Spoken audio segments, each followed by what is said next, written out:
How do? I look like a bag of shut, you know the word. Got an eye infection, although it's clearing up now. Very windy today, very grey, as ever. How do you fix a problem named Britain? So many places to start, isn't there? And I think one thing that sums up the negative change we've seen in the UK is in terms of our police. Not in terms of how I think they're actually doing their job right now, but in the old days, they didn't really need any equipment, so to speak. They're just bobbies on the beat. And then over time, started to see slight change to Britain. They then had to carry the baton. And a bit longer, they then, due to increased violence, changes in British culture, standards, etc., they then had to start carrying the electric jobbies. My brain's gone as ever. What do you call them? Kind of stunning things. And then, you know, recent years, terrorism, all of that, they then had to start having kind of combat gear, you know, full-on gear.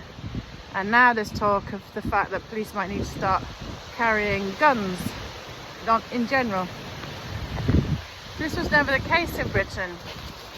We were always known for our polite society, eloquent ways, queuing, tolerance, educated, articulate, high standards. But things have changed.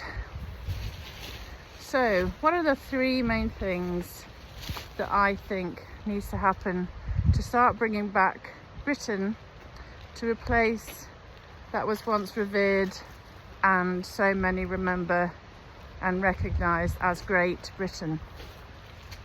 One, the obvious one we all talk about: stop mass immigration.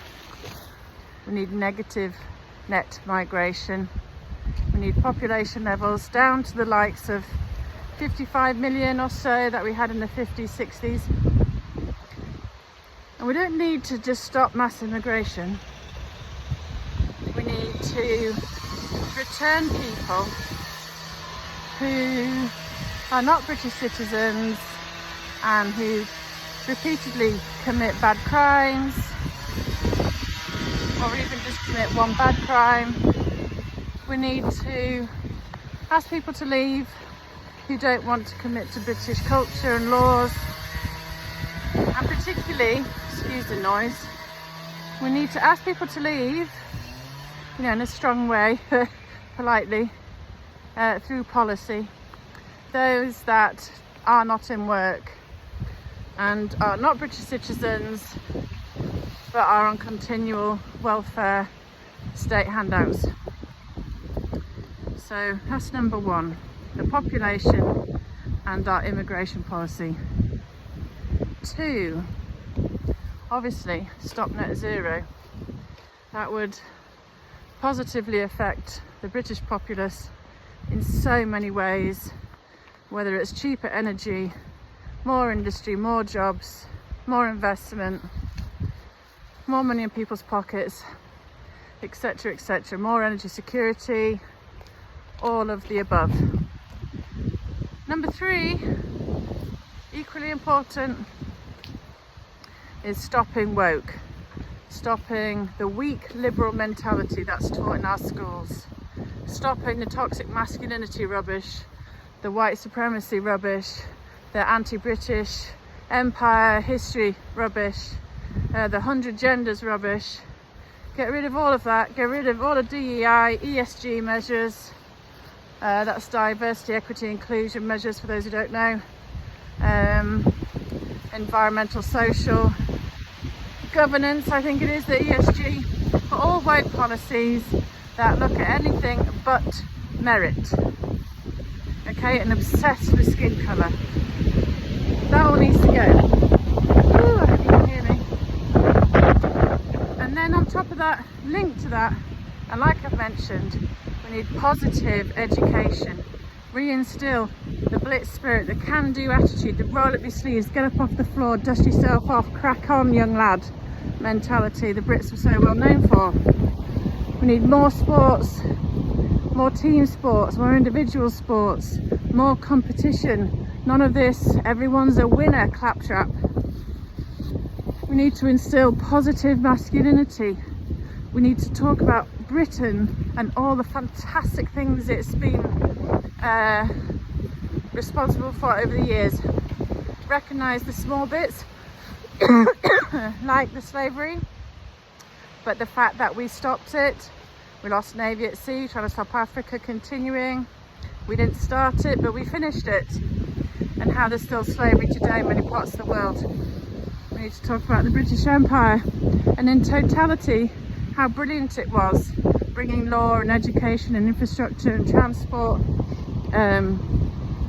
language, all human rights, all these kind of things, and how Britain on the whole has always fought for freedom. We need to talk about all the brilliant things Britain's brought to the world in literature, in TV, in film, in books, in sports, in scientists. The list is huge, and definitely we have the biggest list in terms of what we've contributed to the world out of any other country and civilization, and we need to bring back pride in our country. And we definitely, whether you're religious or not, need to bring back the Christian conservative values that created the Britain that was revered, the tolerant, articulate, graceful, peaceful to thy neighbours, compassionate Britain, the freedom fighting Britain that ruled the waves. It's none of it's rocket science, all of it's very easy. We just need the right government in the position of power to put forward these measures, and things can turn around pretty quickly. So that's why many of us continuing rambling into the wind, because we believe and hope those changes will happen.